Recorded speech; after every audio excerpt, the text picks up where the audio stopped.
Hebreus, capítulo 7.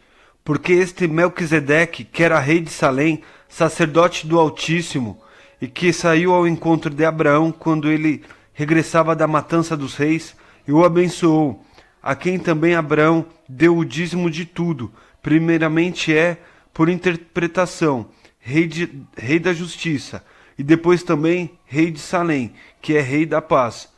Sem pai, sem mãe, sem genealogia, não tendo princípio de dias, nem fim de vida, mas segundo feito semelhante ao Filho do Eterno, permanece sacerdote para sempre.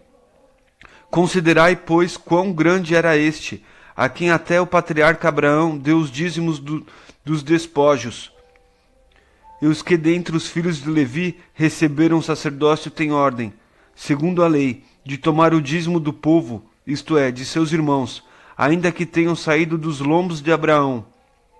Mas aquele cuja genealogia não é contada entre eles, tomou o dízimo de Abraão e o abençoou, o que tinha as promessas. Ora, sem contradição alguma, o menor é abençoado pelo maior.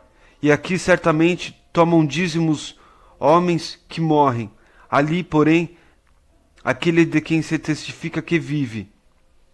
E por assim dizer, por meio de Abraão, até Levi, que recebe dízimos, pagou dízimos, porque ainda ele estava nos lombos de seu pai, quando Melquisedeque lhe saiu ao encontro. De sorte que, se a perfeição fosse pelo sacerdócio levítico, porque sob ele o povo recebeu a lei, que necessidade havia logo de que outro sacerdote se levantasse, segundo a ordem de Melquisedeque, e não fosse chamado segundo a ordem de Arão? Porque, mudando-se o sacerdócio, necessariamente se faz também mudança da lei. Porque aquele de quem estas coisas se dizem pertence a outra tribo, da qual ninguém serviu ao altar. Visto ser manifesto de nosso Salvador, procedeu de Judá.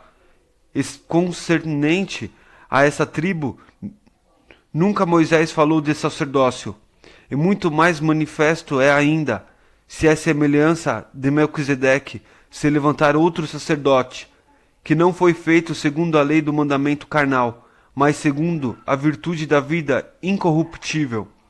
Porque dele assim se testifica: tu és sacerdote eternamente, segundo a ordem de Melquisedeque.